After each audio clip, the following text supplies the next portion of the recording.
أعوذ بالله من الشيطان الرجيم. بسم الله الرحمن الرحيم.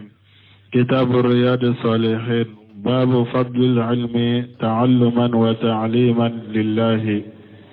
وعن أبي هريرة رضي الله عنه أن رسول الله صلى الله عليه وسلم قال: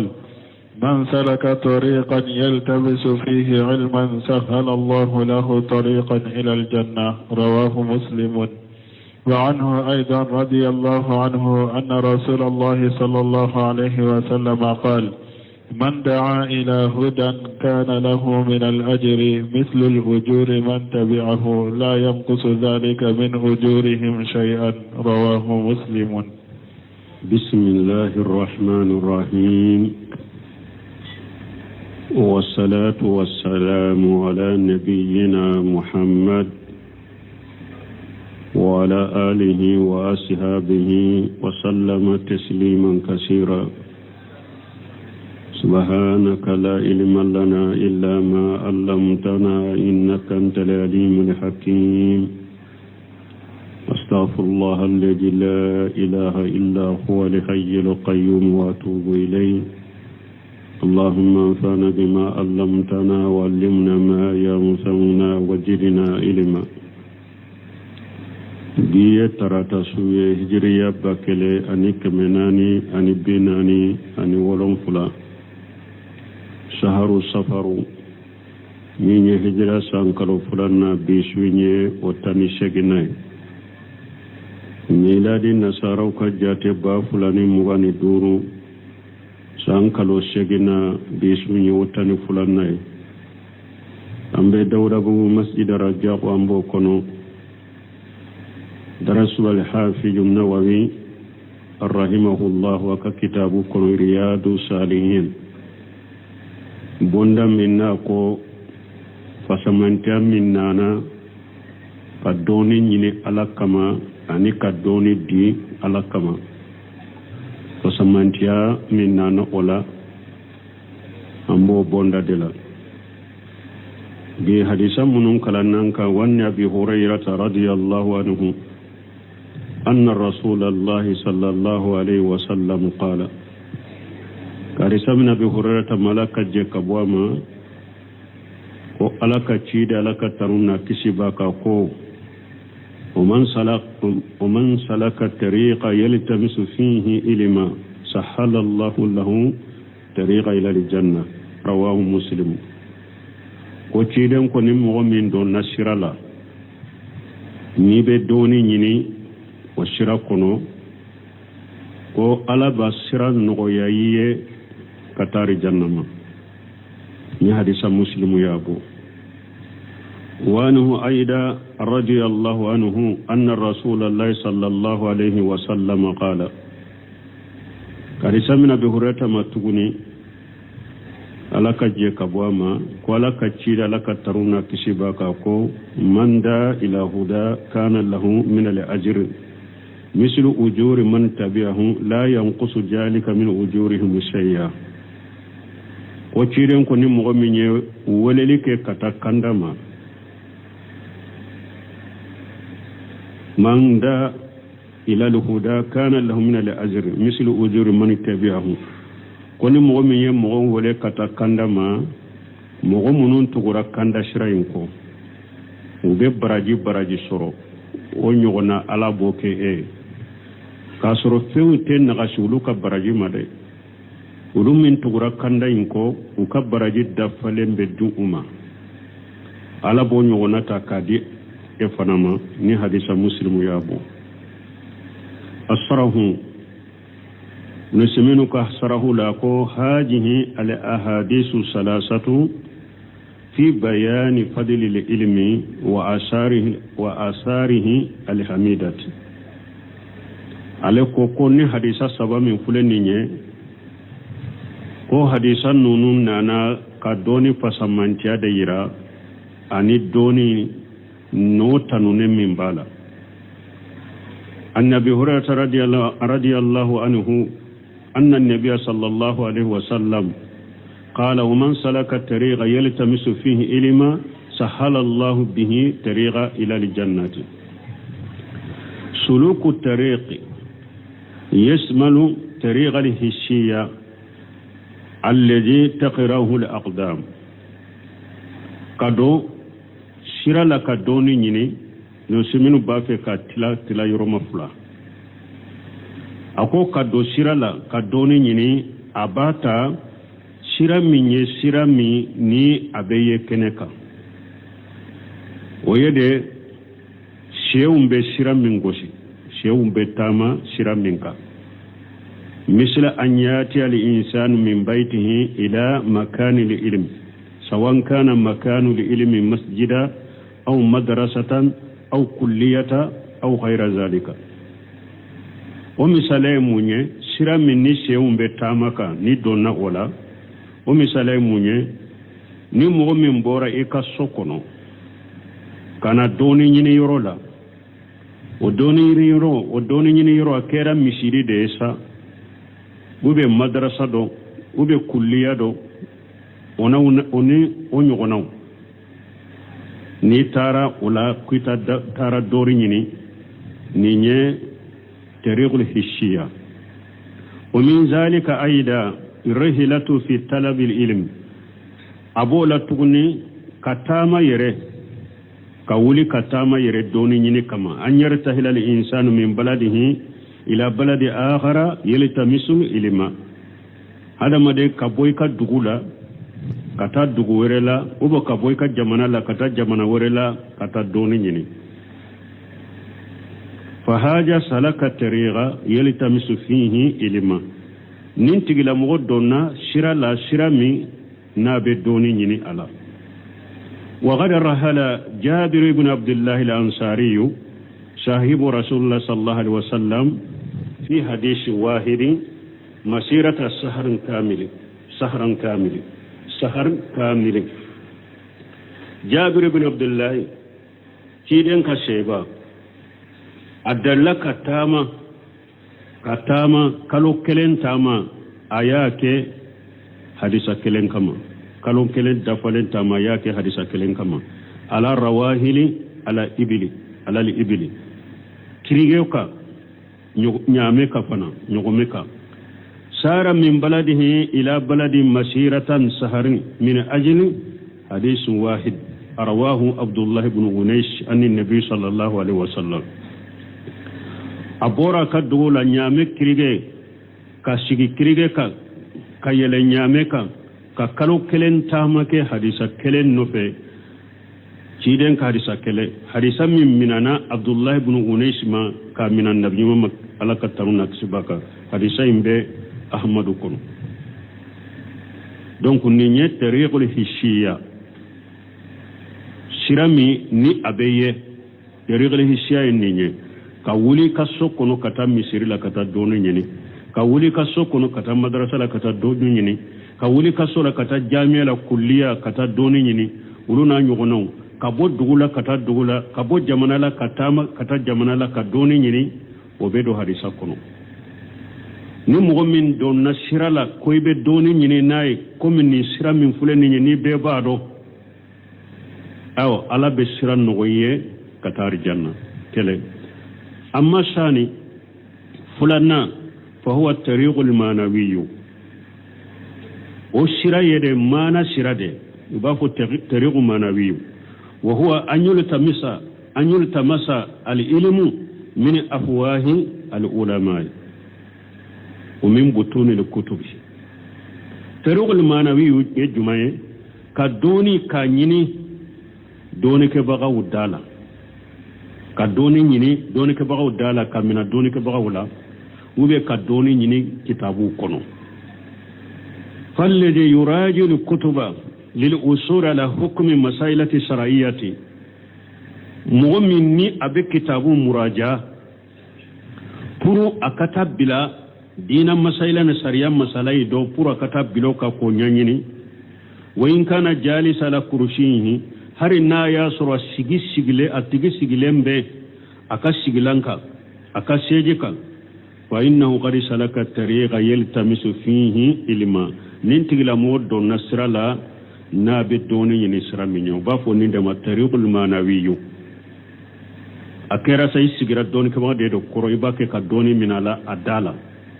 akera sa ibake ye kitabu do de taiba muraja puru ka dina masaila do soro sariya masaila do soro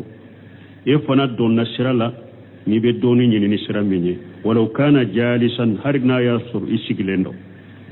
fasuluku tariqi yanqasimu ila qismayn kado sirala ka doni nyini abetila katatila yoro mafla قسم يراد به طريق الذي تقره الأقدام أتلا ما يرو فريج ما أتلا ما يرو دوية مني نوكو كدو سيرا لك دوني نيني ولا نيني يدي شيء بتاما سيرا منك شيء بسيرا منك سنو بتاما سيرا منك ويا فريج وثاني يراد به طريق الذي يتوصل به إلى العلم asiranna afulanna sirami ni hada madembe do kono puru ikase donima wayin kana jalisa harina yasru isigileno man salaka haja tariqa sahala Allah lahu bihi tariqa ila aljanna awani mu'min do nanni sirala ala be siran no yaye katar janna sira fulan kele ni eye doni ni ni sura fura kele ye etogode ko mugodo mugomi ni ala be sira nogoya ye katari janna wa in kana li anna al ilma shar'iyya parce que islamiyya sharia doni fule turafu bihi hikam ma anzala Allah munna ni ciden ko labe sira nogoye katari janna sira be nogoye katari janna cogo jumanna parce que silamiya sariya doni fule abila dunya ala ye min jigi qur'ana min jigi abila dunya o kiru dela turafu bihi shari'atullah doni nyini fule ni doni nyini doni beke sababu ka ala ka sariya kila dunya odela turafu bihi awamirullah doni beke sababu doni ala ka nyamaru kombe donai تعرف به نواهي الله دوني على كبل الفيلم بدوناي فتستدل به على الطريق الذي يرضى الله عز وجل ولا نية دوني سروسيسا دوني مبك دليله كاك دليله كي بلا سراكا سرا مني على بجيكو ويوصلك دوني بلا سيلا لجنة أبي إوا سرا يريلا sirami ni ala be jenaye sirami nabi lase arjanna sirabe no yonni cogodela parce que ni doni dodoro ala ye minjigi ibo kirido ala ka sariya ibo do ala ka nyamarka ibo do ala ka balilipe ibo do bonni mo min fana yen nunun do ibe fendo fana abibila kata fendela fendo kelila temmi ni ala be jenaye nunun bi bila fendo kelila femmi nabi la shar jannama wa kullama ajdadita hirisan fi suluk turuqi almuwassilati ila alilmi ajdadita turuqan tuwassiluka ila aljanna aw hadamade waqti nu do nasra wala sira munun bi la she donima niya ewa sira munun bi la she donima ka dowlula ka wulu doni jidi nu wulu doni be jidi ibolo sira de be jidi bolo fana kata sira min bi la sar janna mo fana be jidi bolo kata de ni bake sira munun bi la se doni ma ni yo o jidi ewa ika sheli kata arjanna fana ma o be jidi de inshallah min fadlihi alazim ambe ala deli akafa samanta min kabbo wala nun ni tiden ko ni mo min do nasrala ni be doni ni nay ala be sira no ye katar jannama amana en ninde parce que ni doni soro la doro doni bi bila femmin kele la be jeni minni doni bi bila min kele la bi bila fendo kele la min bi lâché arjannama donc ni ka doni ni chaya awa ni ka doni ni na be jidi kata شرعي فنم من بالله شر جنة وبيجري كتره وفي هذا الحديث أبني حديثا كنو من الترقيب في طلب العلم abenni hadisa kono lasuli kankanu kata doni nyinenema ma la yaghfa ala ahadi mana fembenni hadisa kono min be hada maden kanu kata doni nyinima min dogolente mugosila fayambaghi lil insan akaka hada madenye an yantahija al fursata wakati min bi bolo tam min bi bolo ika otai ika itilije ika jija wala shiya masabu alladhi yahfazu sari'a kuma mana fonnan kay munun nulu be se ka durusili ke jonna ni fen ka durusili ka telu bolo tammin baw bolo akana time period ay profiter akatana tambe munun bolo ay profiter ala ka kala kuma mana fonnan kay munun na uka durusili ka tele wayam kusu fi jihnihi ma hafijahu awa niye min durusi fana abemme i hakilila yambaghi lahu an yubadira li waqta nunu akaka nunu nye ukatele yanu ka waqti uye ku ka waqti do donila wa yubadira li ilma akaka nunu nye ukatele ya kata doni nyenenema qabula an yatiyahu ma yasqulu an zalika sani fendo kana ma mimba sugula kabo doni nyenenema hada madenka ita profiter tammin dima profiter ala yikakala kuma mana fonenkew munu nu ka durusili kateli ani ni min durusila fana abe mai hakilila te bon nunu na nyogona ye ikateli yani ka wakati ka do doni yinila teli yani doni yiniye sani kodo kanima min be sugula ka bo doni yinenema amma al hadithu sani ni hadisa fulana فهو أيضا أن أبي هريرة رضي الله عنه وفنما فلنا كبو أبي هريرة رضي الله عنه كبواما أن النبي صلى الله عليه وسلم قال ولك النبي ملك ترونا كشبك من دا إلى هدى فله أجر من تبعه يعني إلى يوم القيامة كيدون كوني مغمي مغو ولي كتاكندما مغو تغرا كنداي ني مغمي ولي لكي كتاكندما مغو تغرا كندا شراين كو o be baraji min soro o nyogona beke eye fo kata qiyama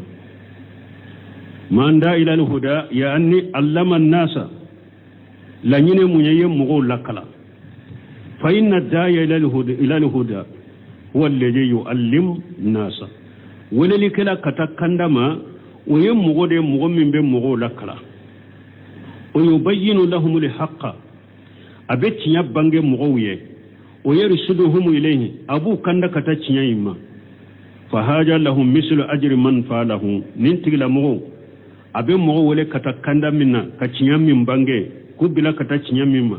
نو يتشيا إنكي مغو مو يتشيا إنكي أبي براجي من سرو ونغنا بكي عليه مثالي لا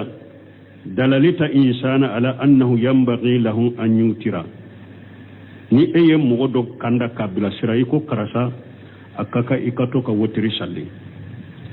yajal akhira salati fi layl witra iya ira lafana ika salli laba su salli laban ke wotiri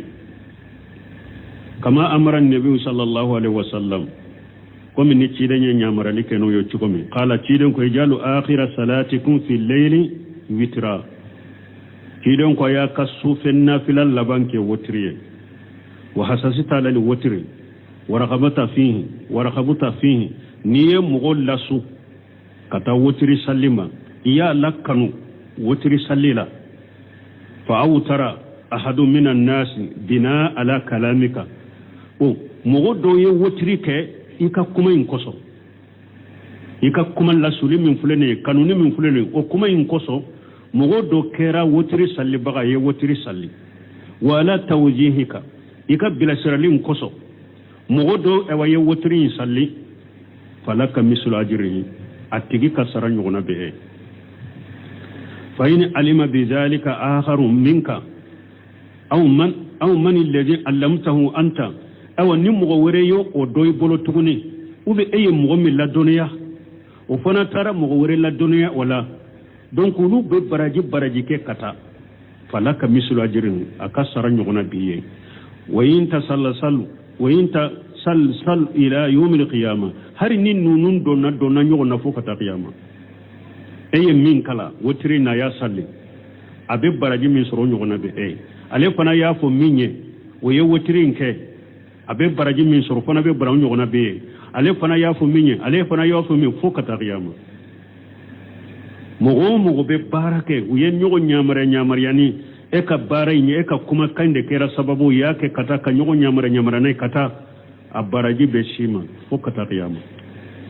ni mogo ya do وفي هذا الدليل على كثرة أزور النبي صلى الله عليه وسلم نسمع رحمه الله أقول دليل بأننا كتيرن كسرك كشخصه لأنه دل الأمة على الهدى بس كتيرن ده يمانتون كندا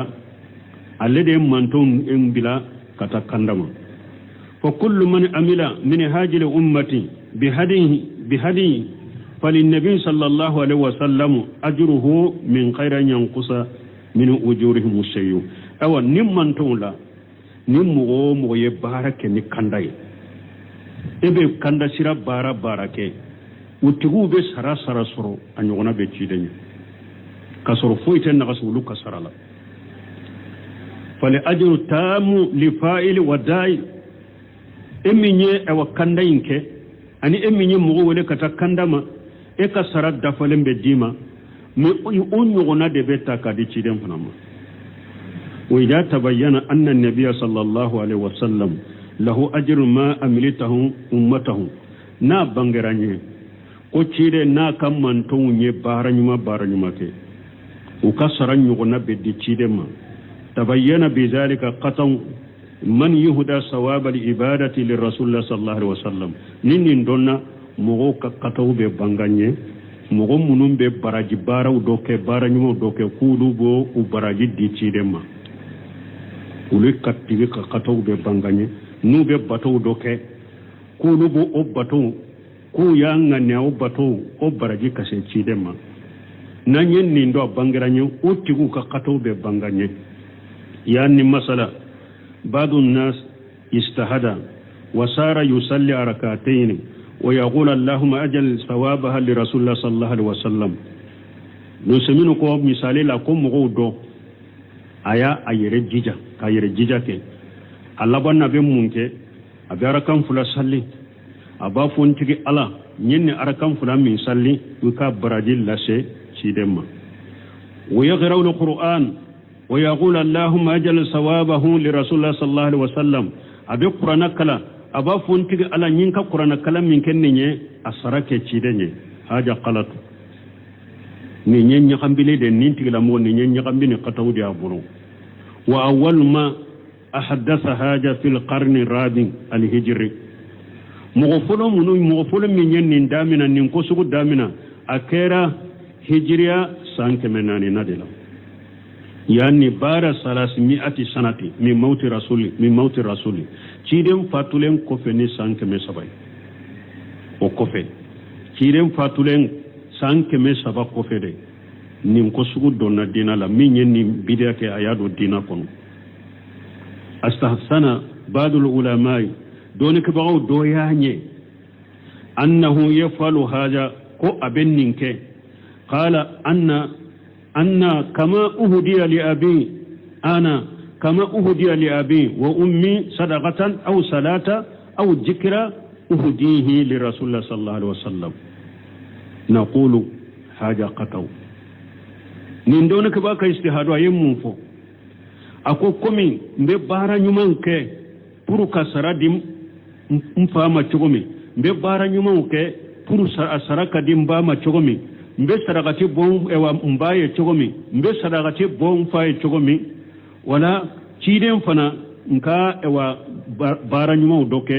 ku ewa usarakati ciden fana da ku baraji de ciden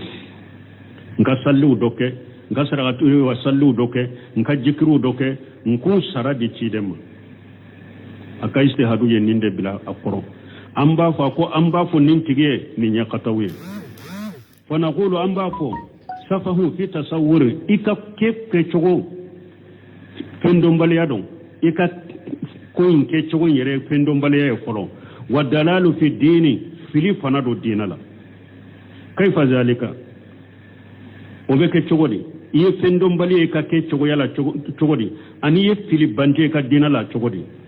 نسألهم أم بنين تقل مغنينك ونقول أنبافو هل أنت أعجم حبا لرسول الله صلى الله عليه وسلم من أبي بكر رضي الله عنه فيقول الله أم بنين أنبافو أي سيسا يالا إدي كتشيرين كانو كبو كتما أبو بكر كوا أبافو أي أعجم من عمر رضي الله عنه لا أنبافو أي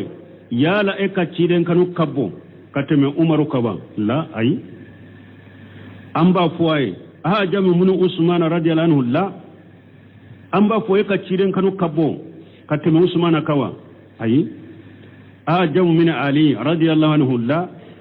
e kacciden kanu kabbo kateme ali kawa ay a jamu min ibn abbas wa ibn mas'ud min as-sahabati ridwanullahi alaihim la e ka ciren kanu kabo kateme ibn abbas kawa e ka ciren kanu kabo kateme bu masudu kawa e ka ciren kanu kabo kateme sebo to kawa alaka jawma la ay hal ahadu minhum ahada li rasuli alayhi salatu wassalam amalan saliha abadan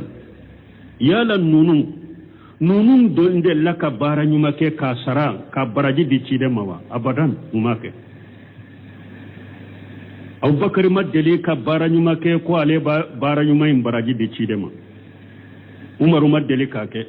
usman maddali kake ali maddali kake bun abbas maddali kake bu masuru maddali kake sebo to maddali kake wa kazalika tabi'una wa li a'immatu rahimahumullah abo chogo de la tabi'ina umake anko tabi'ina ye munu nye sebo yu macide nyame ye sebo yu tabi'una fana make ka bara nyuman doke kangane kwala ka saradi chidema tabiuna umake awa ayimma nani make almami bannani make al-imam ahmad ibn hanbali shafi'i malik abu hanifa ma falu haja ahmad ibn hanbali shafi'i imamuna malik abu hanifa umanninke mal ladhi atla akala shay lam ya'lamu bihi wa lam ya'malu bihi mani anta munye fendo yira ela femmi ni nunu ma do uma barake nayi munyu o yira ela ko nyumando eye jonye mani anta eye jonye fa huwa qatahu fi tasawwuri wa dalalu fi dini aw nimbara qatahu nimbara min fulen nye qatahu do bara inke chogola filido dina la fana ya anna ayya amali ta'amaluhu walau kana sawabuhu laka fali rasulullah sallallahu alaihi wasallam misluhu parce que efule ebe baranyuma ke hari ka baranyuma ni sarabiye ibe sarami sore ka baranyuma la wonyo gona be cidenye wa illam taqulu shay'a hari ni ema fenfo parce que cirende kera sababu ki kanda ibe baranyuma ke be baraji soro wonyo gona be cidenye hari ni ma foifo ayu amali bara na kera bara لو تصلي ركعتين أجرهما لك ولرسول مثله من غير أن ينقص من أجرك شيء ni arakan fula salli ikaran kan fula baraji biye awa onyo gona be ciden fana ye ate ko mala be fen na gase e ka baraji la fana ijana mali faidatu la ya anni ihda'uka al-qurba li rasulillah sallallahu alaihi wasallam wala amba fosisa ekika ewa bara nyuma baraji di chidema a faida e juma sisa annafa e juma sisa annafa shiti eka illa annaka haramuta nafsaka min al-ajri faqat amba fa faida sina nafa shiti ka fo yere kumanti baraji madro ona ofna ma ni faida juma be eka ko ekika bara nyuma ke ka asara di chidema ona fa juma no faida juma be eka annafa shina faida shite ka fo amba fo doridi yere kumanti barajima wali rasuli mislu ajrika sawan ahadaita lahu aw lam tuhdi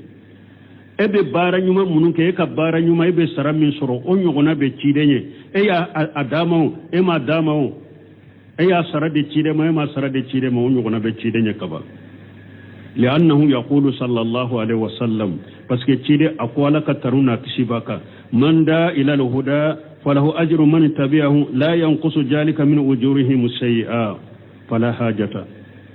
parce que ciden ko ni mo min ye woleli ke kata kandama ye mo min wole kata kandama na tugura kanda sirayin ko abe baraji soro o nyogona be ka soro munu nye kanda sirayin kala te foy na su ka baraji ma wala hajute tuguni ka fo ko be ka baraji ma saragi ciden ijana na akuju min hajal hadis wala ambe minalike ka bonni hadisala fadilatal ilm ambe doni fasamantiya mina ka bonni hadisala لأن العلم به دلالة على الهدى والحث على التقوى parce que abe doni la kamu kanda kata kandama obe doni la kamu la suka bil alanya siranya ka obe doni la fal ilmu afdalu bi kathir min al mal doni de kausa na foloye ni fenchamai doni kausa na foloye ni fenchamai bi kasiri حتى لو تصدق الإنسان بأموال عظيمة تائلة هر نمو دويم سرقت لك نفل با نفل من يروالين وكجا هر نمو من يؤن فقتله قو سرقتين فالعلم ونسر العلم أفضل دوني أني دوني تريلين أكو سوية هر نمو من ينفل بري سرقتي دوني نيني دوني تريلي كو سوية واضرب لكم مثلا آلنا أقوال بمثاليات دوفو أو يشيسا في أحد أبي هريرة رضي الله عنه خلفاء ملك الدنيا أبو هريرة كتللا فامو دو تنبي ويجيامرا نو نبلا دو تنبي ويجيامرا وفي أحد الإمام أحمد رحمه الله أغنياء ملكوا أموالا عظيمة أحمد بن حنبل تللا شيتغو تنبي وينا فلو بادي مرا وتصدقوا ووقفوا ويسرقتك كوقفوك في أحد من بعدهم مؤمن بالنون فنقفه كشيخ الإسلام بن تيمية وابن القيم رحمهم الله أو كم ابن تيمية أن ابن القيم على فلان نيمة وناس أغنياء تصدقوا وأنفقوا نون فنتللا مغودو تنبي شيتغو تنبي نفلو باتغو تنبي ويسرقت بوكي وينفاتلوك ووقفوا يوقفوك أين جهب المال أين جهب ما أنفقوه وكان نفلو ترمي ويمنو النفقة ترمي أينما جهب ما وقفوه ويمنو كوقفوه وترمي لغير جهب وترى فلا يوجد له أشر آلنا أنتم نوير يجيان كنو سيسا بونتيمية تللا نفلو باتيغ منونتم بي نوية سرقاتي بوكي كنفقاتلوك كوغفوك يا لأولوك نفلو تارمي سيسا يا لأولوك وغفو نوبيوا عنوتي سيسا لكن أحاديث أبي هريرة رضي الله عنه تطلع في كل وقت ليلة والنهار من أبو هريرة تللا ani ewa nafolo tigni ni masake mununya nyogon soro tirela nu yen nafolo baw nafaqati uluka nafaqatun nobe uluka waqfun nobu la sisa wa nobe yawa ute me abu hurata ka doni fule sisa dongo da be kala sunu tile hari ewa hadisa kula min kala na abu hurata kote ale ka doni fule abe kala wakati be fi kulli wakati layla wan nahara wakati be abe kala sunu tile وياتيه أجرها أو أبراجي بيتاما فنا أبراجي بيساما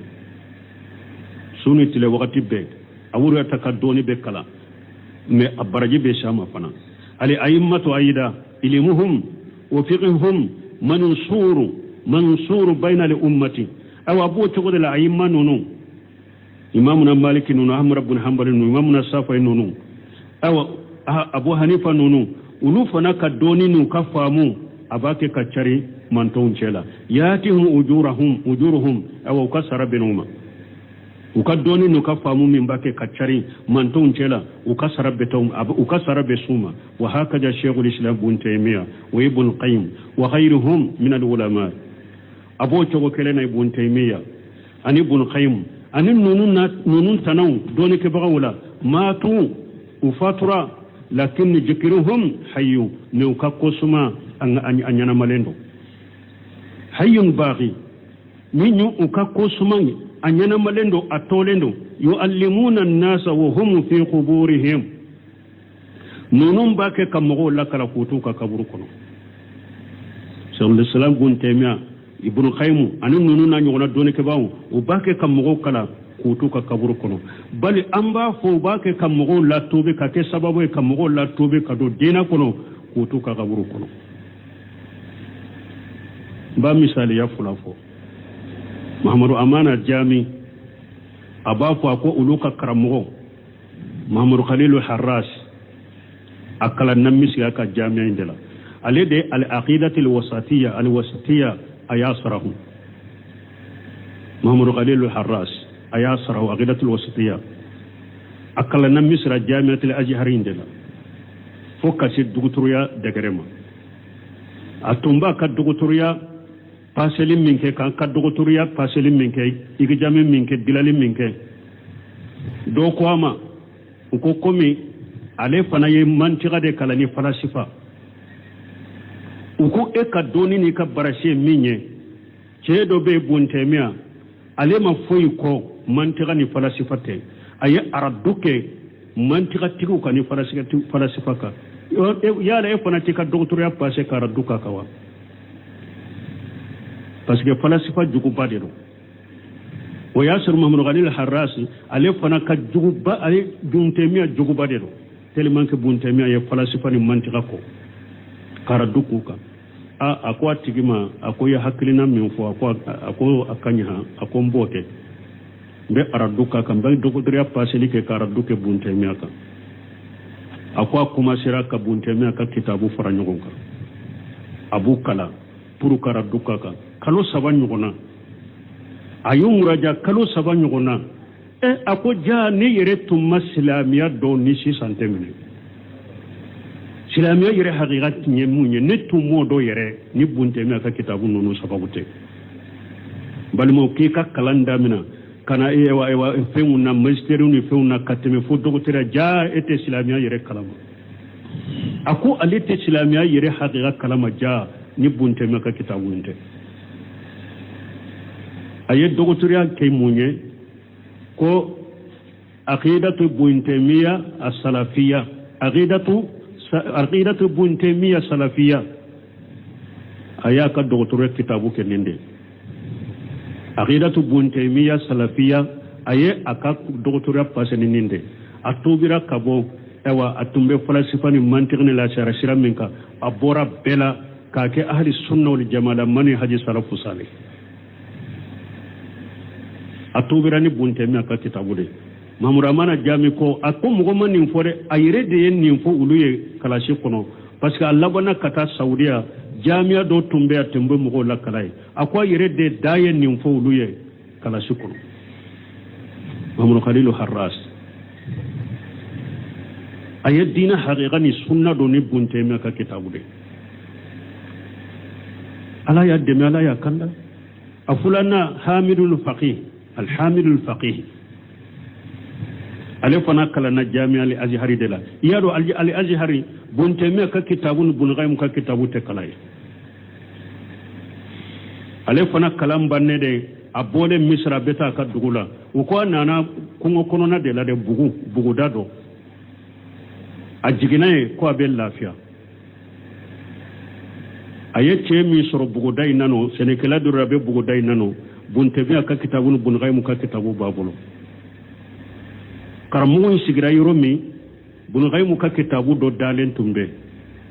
istimau juyusul islamiyya aye kitabu minke araduke jahamiya kani muattila aye araduku kani kitabu minye istimau juyusul islamiyya araddu lil jahamiya wal muattila karamu nye kitabu intaka muraja sigile bugutigi nana senekelay nana ye kitabu sura abolo la ba laje bo ayere ko ako karamu ma ko nyaabe ela chogomi ako ebe komi ek bora misra jami'at al-azhar numugo munum be boye funi mununi la hala munum bola o tamaje de be ela karamu de ni bora azhar la bo mbado aw ka kala ñoro nin kitabu te kalay bo kitabu ne ya din ima nin kaka nuna ñogona kakaw bolo i ka makataba kono ña dima karamogo i malo yara ya mina a ma se ka saki karamogo ño kitabu de muraja hamidul faqih a ye salafiya sirata a tobira ka bola shari'a siraka ka salafiya ta sirata ka ke ahli sunna wal jamaa nunu ifule kaburu kono mogo ba ke ewa ka nafasoro ni u ka kitabu ye mogo ba ke ka kandanu ka kitabu ye mogo ba ke ka tubi ka do sunna la no kitabu ye ewa mogo chama karamogo chama nunu fula koni be kasiti kele na Muhammad Amana Jabi bolo kasiti kele ewa ko karamogo chama de kera ni chogola akaramogo chama de be nu tumbela shari'a usiraka nu ye bunteme ka kitabu kala ube nu bambana bun khaymu ka kitabu kala ne ka drobe yelema o yala ka kanda meni alami kanda he ibe cinya ye ibe nyatu wala ka teme donc nunun ka kitabu ye mo chaman nafa bunu semunu yode fo donc u fule ubu ka kaburu kono ubake ka mugo lakala yuallimuna an-nasa wa hum fi quburihim ubake ka mugo lakala kutu ka kaburu kono yanaluhum al-ajru wa hum fi quburihim baraji bake kusoro kutu ka kaburu kono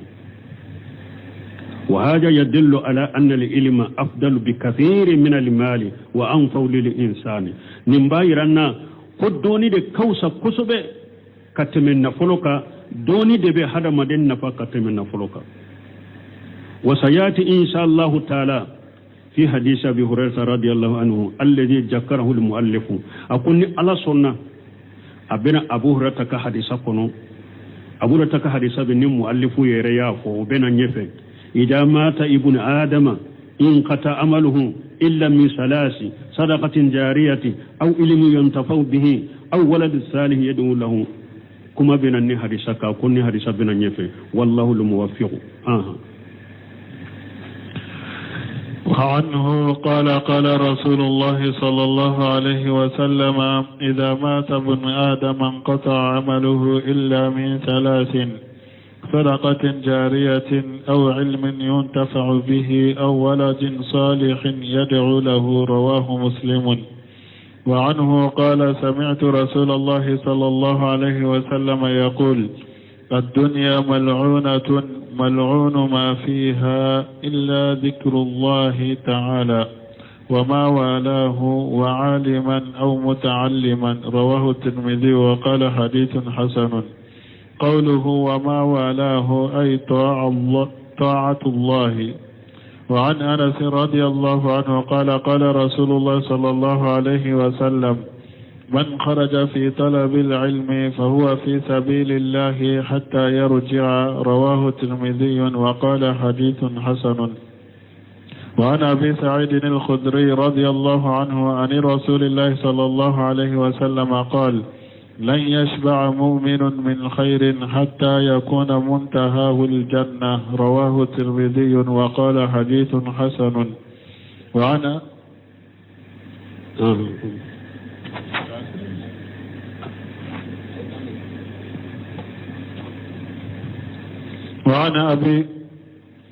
وعن أبي أمامة رضي الله عنه أن رسول الله صلى الله عليه وسلم قال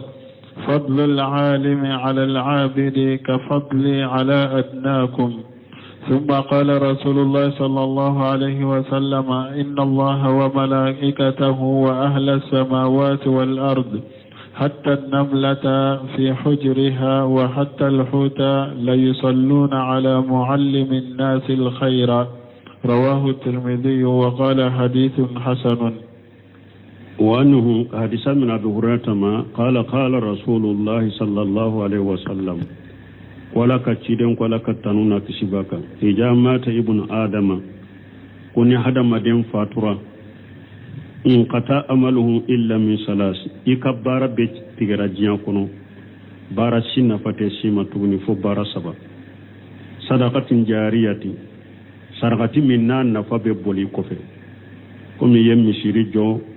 mɔgɔw b'a kɛ k'u yɛrɛ nafa ni misiri ye ou bien ye kitabu dɔ to i kɔfɛ ou bien ye kɔlɔw dɔ siɲɛ foraziw ou bien ye iriw dɔ turu sarakati min dɔrɔn hare fatulen ko fa kan nafa ba ke kabule mo bu yere nafa nay o baraje be sima aw ilmi yumtafau bihi ube doni min niyen nafali kenay kamo la kala ka kitabu dila o fatulen ko fe o fana baraje be sima aw walad salihi yad'u lahu ube niye denyuma to ikofe na be do kiye ifatulen ko fana baraje be sima rawahu muslim وأنه قال سمعنا أبي هريرة ما قال سمعت رسول الله صلى الله عليه وسلم يقول ko alayya me ciden ba fo duniya mal'unatu ko jiyan laggo silendo yani mal'unu shaykh sal fawzani majmumatu akoro yode jiyan laggo silendo mal'unu ma fiha fi'u fembe jiyan kono abel laggo silendo illa zikrallahi ta'ala ko ala kusuma masamin kortaleno wama wallahu ani alabatu ko jiyan laggo silendo fi'u femba akono abe fi'u laggo sile fo ala kusuma ani alabatu wa alima ani doni ke baga wa mutaallima ani karamo mo la kala baga arwahu turmiji wa qala hadithu hasan turmiji hadisa yimbo ko hadisa yinkani قوله وما والله أي طاعة الله على بطون وأن أنس رضي الله عنه قال قال رسول الله صلى الله عليه وسلم كادسا مفلا كبو أنس بلو كو على كتشيدن كوت من خرج في طلب العلم كو تشيدن كو نيم مغمي بورا دوني ني لا فهو في سبيل الله حتى يرجع كو يبي على كسرلا فوكي سبي نيم مغمي بورا kata doni nyini de la ko ibe ala kasira de rafo kati sage arwahu turmiji wa qala hadithu hasan minni hadith Allah fuleno Sheikh Albani ni lafu aka kalande bahjatun najirna tibiya ni lafu ako bi isnadin da'if li anna aba ja'far ar-raji shiya'ul hifji ade furani munye ko ce do ba ka sanadu ro ba fa ba ja'far ar-raji ko o kadru shimani donc on est hadith Allah fulendo hadith awre munun nana doni fasamanta law bankariya kabwala wa nabi sayyid al-qudri radiyallahu anhu karisa min abasir al-qudri malaka je kabwama an rasulullah sallallahu alaihi wasallam qala ko alaka tira laka tanuna kishibaka ko lan yasba mu'min min khairi hatta yakuna muntahahu al-jannata ko mu'mini te fahirala fo idan ka take ar-jannah mana fokati illa shar jannate fa herala mana ukore munye doni ye hera de mu'mini te fala men ni hadisa fana afana la fulendo hari ni hadisa nya anyini bumbaji nyinin karala ako hadisai masaha Sheikh Albani fana ya Allahu bajatu najirina tigi ya Allahu ukon nim fana da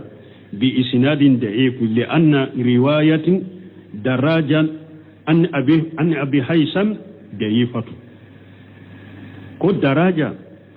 ko obe hadisayna ko ni o fana ya hadisan min mafula kabo abil haysami bolo ko ya hadisan la fulende bumbaji ko ni hadisan masa shagal bani Allahu bajatu najina tigi ya Allahu me ale ko hadisa wore be min bankariya kabo ni hadisan ma manhumani la yashba'an manhumu fil ilmi la yashba'u wa manhumu fi dunya la yashba'u bajatu najirina tigi ko ni hadisa doin la fulade abusari qudrika hadisa akom ni menninya hadisa ye hadisa minya hasanu ye ni abenni hadisa palashita manhuman kore munye ko ciden ko kanu ba fulabe kulu tefa doni kanu baga atefa doni la jiya kanu baga atefa jiya la to akonni hadisa ben kariya kabo hadisa doin manninya hasanu ye wadi yato uko karamogo doma ko doni danye min ako munna doni nyini na te fa doni la ibe sade kito doni nyini na te fa doni la wadi yato uye nyema do nyini ka do ba ke Ahmad ibn Hanbali ya ko doni adanye jumaye qila li ahdihuma ila mata al ilm uko doni ka ba do ma doni danye yoro jumaye ako min al-mihbarati ila al-maqbarati ako doni koni bata de ika dawa ibe sebele keni dawa minye kata ola fo kata kaburu doni ode min al mihbarati ila al maqbara donc wala hadama dente fa doni la doni e herade doni nyinina ate fa doni la donc hadisay anasa e abu sayyid qudra ka hadisay la fulendo min ni hadisa do bankariya kabwama wa nabi umama radiyallahu anhu anna rasulullah sallallahu alaihi wasallam karisa min nabi umama malaka je kabwama wala ka cira laka tanuna kishibaka qala fadlul alimi ala li abidi ka fadli ala adinakum ko doni ke baga fasamantiya bato kelaka kiden ko abe ko min ne kanyi aw be duguma mo e chogomi mo be kawsa mo min ya hada maden be ka duguma mo kiden kawsa wo ye chogomi de ha doni ke baga kawsa bato kela wo chogodela summa qala rasulullah sallallahu alaihi wasallam o ko fala ka kiden ko laka tanuna kishibaka inna allaha wa malaikatahu wa ahla as-samawati wal ardi ako ala ana kan malikawu ani sankaba dunken ani dugma kole dunken hatta nemulata hari dinginye fi juhuriha kato akadinga kono wa hatta huta hari ewa jegew la yusalluna ala muallimin nas alkhaira nunum bebe duawuke mo min bake ka hada madon la kala herala nunum be duawuke la yusalluna kore duawude nunum be duawuke arawahu turmiji wa qala hadithu hasan donc ko ni hadisa hasanu li ghayrihi ni hadisa ka kenya asa hasanu do wala ko me ante se ka do gudo semino kasara hula wakati sera ni alay don reyran insha Allah subhanaka allahumma rabbuna bihamdika ashhadu an la ilaha illa anta astaghfiruka wa atubu ilayk